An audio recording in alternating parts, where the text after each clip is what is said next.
Glory to God, glory to Christ Jesus. Our reading for tonight will be taken from the Gospel according to Mark. Could not get him to Jesus because of the crowd.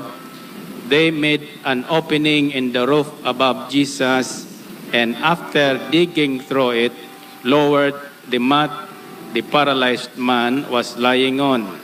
When Jesus saw their faith, he said to the paralytic, "Son, your sins are forgiven." Now, some teachers of the law were sitting there, thinking to themselves, "Why does this fellow talk like that?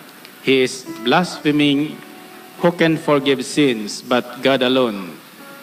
Immediately, Jesus knew in his spirit that this was what they were thinking in their hearts.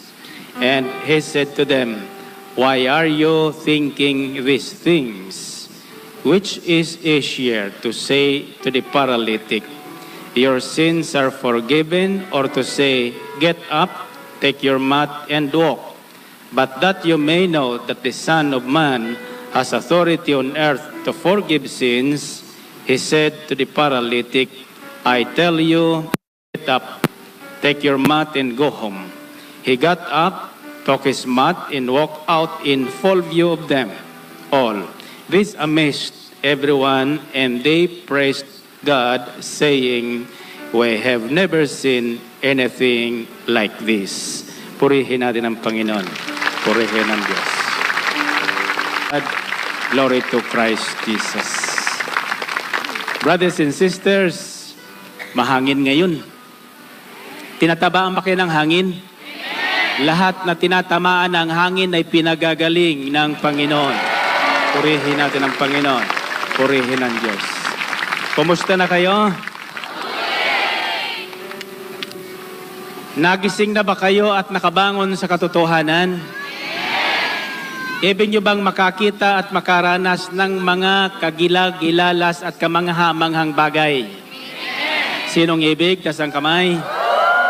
Purihin natin ang Panginoon, purihin ng Diyos. Sapagkat walang pangalang higit kaysa anumang pangalang kundi ang pangalan ni Jesus na nagpapagaling at nagpapakita ng mga kamangha-mangha at kagilag-gilalas na bagay. Purihin natin ang Panginoon. Bago ko kayo paupuin, sakaling maisipan natin, meron akong papalala sa inyo sapagkat sa susunod na Sabado ay Okay, 12 taon ng ating gawain at ating pararangalan ng ating buhay na Diyos sa kanyang katapatan sa atin. Bagamat tayo ay minsan hindi tapat, subalit ang ating Diyos ay nananatiling tapat. Amen? Purihin natin ang Panginoon. Purihin ang Diyos. Now, brothers and sisters, kung napupunan nyo mula nang tayo po ay muling magtagpo pagkatapos ng isang buwang pamamasyal ko sa ibang bansa, ang tinuturo sa atin ng Panginoon ay tungkol sa pananalig. It's about faith. So, sari-saring antas ng pananalig. At ngayong gabi, may pinakita sa akin ng Panginoon na kapag tayo pala ay nagkaroon ng pananalig na hindi urong-sulong, pananalig na hindi susuray-suray, nakikita ng Panginoon ang pananalig na yan. Sabi sa Ebanghilyong ating tinunghaya ngayon, then Jesus saw their faith. Nakita ng Panginoon ang kanilang pananalig, yung pananalig ng 4 na mama na may dala doon sa taong paralitiko sa kanyang higaan, na kanilang inuhugos doon sa harapan ng Panginoon, buhat doon sa butas ng bubong ng bahay na kanilang binutasan. So brothers and sisters, sa pamagitan ng aral na ito, ako'y naniniwalang kung ngayong gabi ay makikita at tiyak na nakita ng Panginoon ang pananalig ng bawat taong hindi nag-aalinlangang dumalo sa pagtitipong ito. Narinig niyo yun? Yung lahat na hindi nag-aalinlangang dumalo sa pagtitipong ito ngayon pa man, nakita na ng Panginoon kung gaanong pananalig nyo. At sa pamagitan no, nakatitiyak kayo ng ginawa ni Kristo doon sa paralitiko, pinatawad niya at pinagaling, ay gagawin din sa ating lahat ngayon. Purihin natin ang Panginoon. Purihin ang Diyos. Now, brothers and sisters, noong Sabado, ang nung aral nating narinig, unwavering faith. Sabihin niyo ulit. Pag tayo ay nagkaroon ng unwavering faith, ibig sabihin pananalig na hindi rong solong, hindi naapektuhan ng mga balibalita, hindi naapektuhan ng mga pagsubok, bagkos tumatatag, bagkos lumalakas, bagkos tumitindi.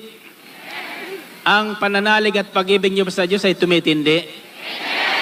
Mahal niyo ba ang Panginoon? Sino sasabing mahal niya ang Diyos? Purihin natin ang Panginoon. Naniniwala ba kayong nakikita tayo ng Panginoon ngayon? Naniniwala ba kayong alam ng Diyos ang kailangan nyo ngayon? Naniniwala ba kayong di nyo pa sinasabi ay nakahanda na ang Panginoon? Purihin natin ang Panginoon. Purihin ang Diyos. Now, brothers and sisters, sa Ebanghilyong ating napakinggan ngayon, kapag pala tayo ay nagtaglay ng pananalig na hindi orong-solong, ang pananalig na ito ay magbibigay sa ating buhay ngayon ng mga kagila-gilalas at kamangha-manghang bagay. Narinig niyo yun? Alam niyo ba ibig sabihin ng kagila-gilalas at kamangha-mangha? Mga bagay na katakataka. Mga bagay na hindi natin nakikita nung unang panahon, nakikita natin ngayon. Mga bagay na hindi nagagawa ng tao na ordinaryo, nagagawa natin ngayon. Sapagkat ang taong mayroon unwavering faith ay hindi ordinaryong tao. Sila ay extraordinary people. Narinig niyo yun? Purihin natin ang Panginoon. Purihin ang Diyos. Ang ibig sabihin nito, yung mga bagay na imposibleng magawa natin bago tayo nagkaroon ng unwavering faith, ay mapangyayari natin ngayon. Yung mga bagay na hindi nyo nagagawa, halimbawa, nung una, hindi nyo magawang humingi ng tawad. Maraming taon hindi makakawang humingi ng tawad, di ba? Sa hiya, sa taas ng kanyang pride, hindi makuhang humingi ng tawad. Amen? Ngayon, magagawa mo ng humingi ng tawad. At kapag nagawa mo yon, tsak yun. Ano ang hingin mo sa Panginoon? Ibibigay sa iyo. Amen? Kumbaga, nung unang panahon, nang wala pa tayong unwavering faith, hindi natin makuhang aminin yung ating pagkakamali, lagi tayong tama. Ngayon ay magagawa mo ng aminin na mali ka talaga, Jessica. Mali ka talaga. Hallelujah. Purihin natin ang Panginoon. Purihin ang Diyos. Ay, may natama. Nakita ko sa harapan ko. Harap kasi kasing harap dyan. Hallelujah. Amen? Kasi may problemang ayaw umalis sa atin sapagkat nakikita natin yung problema ng iba, yung atin hindi. Nakikita natin yung pagkukulang ng iba, yung atin hindi. Amen? Pero kapag nagkaroon kang unwavering faith, magagawa mo nang aminin yung pagkukulang at pag nagawa mo yun, tiyak, makakakita ka ng mga kamangha-mangha at kagila-gilalas na bagay sa buhay mo. Amen? Tiyak yun. Amen? Kung mayroon kang pinakamimiti sa buhay mo na hindi mo natatanggap, ngayon matatanggap mo na. Amen? Purihin natin ang Panginoon. Purihin ang Diyos.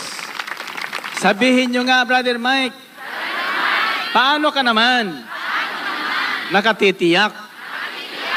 Okay, gusto nyo malaman kung bakit? Okay, balikan natin ang Ebanghelyo. Sapagkat sa Ebanghelyo, ipinakikita ng Panginoon ang dakilang katotohanan. Now, what I've been sharing with you for the past 2 months now is about revelation faith. Naintindihan nyo ba yon? Revelation faith. Pahayag pananalig na galing sa bagong kapahayagan ng Espiritu ng Panginoon. Isang salita lang ang ipakikita sa at bibigyan buhay ng Panginoon, subalit marami ka nang makikitang aral.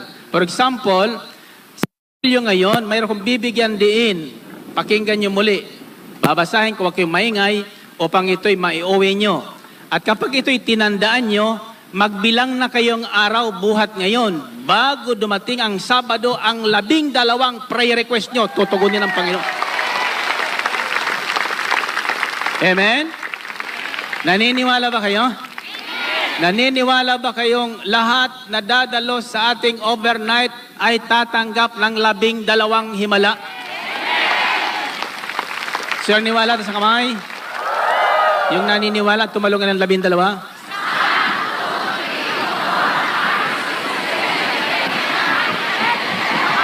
Hallelujah!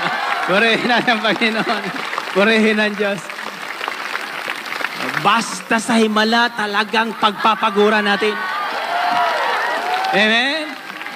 Iyan ang may unwavering faith. Amen? Oy, alam nyo na, yung nakatalon ngayon ng 12, tiyak yun. Amen? Okay, makinig kayo. Mark chapter 2 verses 11 to 12 says, pakinggan nyo ito. Jesus said to the paralytic, I tell you, get up, take your mat and go home. He got up, took his mat and walked out in full view of them all. This amazed, ulitin ko, the word is amazed. This amazed everyone, and they praised God, saying, we have never seen anything like this. Ibig sabihin, ang sabi ng Panginoon Kristo doon sa may sakit na paralysis na dinala ng 4 na kaibigan, binuhat dinala doon. Nang may baba, buhat doon sa bubungan, sapagkat wala nang madaanan, siksikan, kagaya yung siksikan, walang madaanan. No? Ako'y naniniwalang sa araw ng Sabado, higit na siksikan tayo pati Rojas Boulevard, sarado yan. Maniwala kayo? Kaya agagahan nyo sapagkat ang Rojas Boulevard ay sasarhan buhat doon sa may EDSA, papunta sa Lunita. Niwala kayo? Kaya, Biyernes na gabi pa lang, yung dami nyo yan, nandito na yan. Amen? At yung darating ditong Biyernes pa lang, tiyak yun. Andito na. Purihin natin ang Panginoon. Purihin ang Diyos. Hallelujah. Okay. Sinabi ni Jesus paralitiko, tumindig ka. Dalhin mo ang iyong higaan at umuwi ka. Tumindig naman ang paralitiko, binuhat ang kanyang higaan at umalis na nakikita ng lahat. Sila'y pawang ng gilalas at nagpuri sa Diyos. Hindi pa kami nakakita ng ganito, wika nila. Tatanungin ko kayong lahat na naririto. At kayong lahat na nariyan sa inyong mga tahanan na hindi nakarating dito at nakikinig. At kayong mga nanonood sa television, Channel 13 Playback. Tatanungin ko kayo, ano ang nakita nila na gilalas? Ha? Himala. Hallelujah. Ano ang nakita nila? What did they see?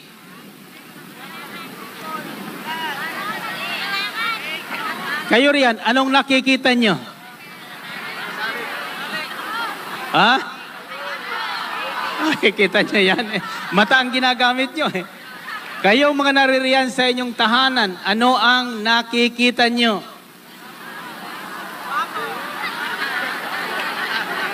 Kayong lahat dito sa tabi, anong nakita nyo? Hallelujah. Kayo dito sa kanan dyan sa may film center, ano nakikita nyo? Nako. Hallelujah. Paano kayo makakikita ng himala niyan? Sabihin nyo, ikaw, Brother Mike, tanong ka ng tanong. Ano naman? Nakikita mo? Gusto nyong malaman? Kung sasabihin ko sa inyo, maniniwala kayo? Ang ipinakita ng Panginoon at nakita ng mga Hudyo at ang pinakita sa akin ng Espiritu Santo ay ang mga wonders and miracles of an unwavering faith. Mga himala at kababalaghan ng pananalig na hindi orong-solong. Amen? Kapag tayo ay nagtaglay ng pananalig na hindi orong-solong at walang halong pag-aalinlangan, maniwala kayo sa hindi, ipakikita sa inyo ng Panginoon ang mga kamangha-mangha at kagilagilalas na pangyayari sa inyong buhay araw-araw. Purihin natin ang Panginoon. Naniniwala ba kayo na ang hindi matatakot sa siksikan ng tao sa araw ng Sabado, August 17? Kahit gaano kay kailayo, maaring galing kayo ng Apare, galing kay balita ko sa Bicol, marami silang hinahandang bus. Awan ko kung may laman yung bus na yun. Lahat na hindi mangangamba, hindi mag-aalinlangat, hindi matatakot, na dumating dito, siyak yun, makakikita ng himala at kagilagilalas sa kanyang buhay. Amen? Kayo ba'y dadalo? Kayo lang o may sasama pa kayo? Yung lahat na dadalo at may kasama pang iba, kung ilan ang kasama nyo, iyon ang himalang tatanggapin nyo. Amen? Sabihin nyo, Brother Mike, ikaw, laging nagsasabing, tiyak yun. Paano ka naman? Nakatitiyak. Kayo ba'y may alinlangan doon? O ba't kayo nagtatanong? Okay. I'll tell you how and why I always say, tiyak yun. Sapagkat ang taong may pananalig na hindi orong-solong, walang halong pag-aalinlangan, pag sinabi ng Diyos ay pinaniniwalaan. Sapagkat pag sinabi ng Diyos, gagawin niya. Amen? Kaya pag sinabi ng Panginoon, tandaan niyo yung sinabi ng Panginoon. Kaya sinasabi ko sa inyo, pag uwi niyo, tingnan niyo sa Biblia niyo yung sinasabi ko. Maaring yung sinabi ko, wala sa Biblia. Pag wala sa Biblia, huwag niyong paniwalaan. Amen? Sapagkat maaring gawa-gawa ko lang yon. Ang gawa-gawa ng tao, walang mangyayari. So, balit, ang salita ng Diyos, kapag pinaniwalaan mo at isinigaw mo at di ka nag-alinlangan, tiyak yun. Tiyak yun. Sabihin nyo nga, tiyak yun. Ulitin nyo. Anong tiyak doon?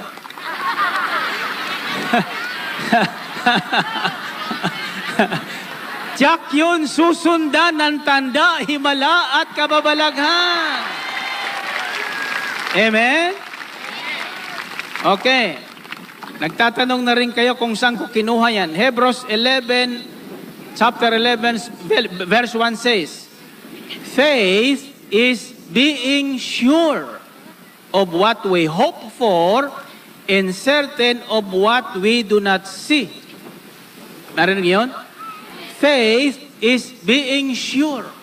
Ang pananalig na walang halong pag-alinlangan ay nakatitiyak na ang sinabi ng Diyos, kapag ating pinakinggan, pinaniwalaan, at sinabuhay, susundan ng tanda, himala at kababalaghan sa ating buhay. Amen? Purihin natin ang Panginoon. Purihin ang Diyos. Now, the gospel account according to Mark chapter 2 verses 1 to 12 revealed to me the wonder and miracle of an unwavering faith. Now, let's go over this again. Babasahin ko muli, tandaan nyo, babasahin ko ng dahan-dahan. Tatlo lang ang pakikita ko sa inyong hakbang. Tatlong hakbang kung paanong makikita natin sa ating buhay ang mga kagila-gilalas na pangyayari, maaring sa inyong spiritual na pamumuhay, maaring sa inyong kalusugan, maaring sa inyong kapayapaan, maaring sa inyong finansyal na pangailangan. Kapag ito'y tinandaan nyo, pinaniwalaan at isinabuhay, kapatid, ang ating Diyos na aking ipinagsisigawan sa inyo for the last 12 years ay isang Diyos na hindi nagbabago, isang Diyos na walang imposible, isang Diyos na hindi sinungaling. Amen? Now, let's listen to the gospel again. Mark chapter 2, verses 1 to 12. A few days later, when Jesus again entered Capernaum, the people heard. Okay. Tatandaan nyo yung salitang binibigyan ko ng diin. Okay? Pakinggan nyo muna ito. Pagkatapos ko nito, yung gusto mo po, makakaupo. Yung ayaw umupo, pwede rin. Pero while I'm reading the gospel, please stand. Magsitayo tayong lahat. I'll read the gospel again. Para marinig nyo ito, ano? Kaya sabihin nyo nga, Brother Mike. Bakit naman? Pinahirapan mo kami. Sa pagtayo. Ano kayo, nagre-reklamo? Okay. Kung gusto pagpalayo, huwag kayo magre-reklamo. Hallelujah. Ay, kung ako dito, hindi lang nakatayo, nagsasalita pa. Okay. Well, anyway, after this gospel reading, I'll let you sit down. A few days later, when Jesus again entered Capernaum, the people heard. Sabihin nyo, heard. The first key to signs and wonders and miracles is hearing. Okay? The people heard. Ano ang narinig ng mga tao? They heard about Jesus. They heard about Jesus. Jesus Christ of Nazareth is no ordinary man. The name Jesus is no ordinary person. The name Jesus alone makes the demons and evil spirits tremble. Sa pangalan lang ni Jesus, ang lahat ng mga demonyo sa impyerno ay nangangatog ang kanilang mga tuhod. At ngayong gabi, nangangatog ang mga tuhod ng mga demonyong ito. Sa pangalan ni Jesus. Amen? Are you listening? Yes.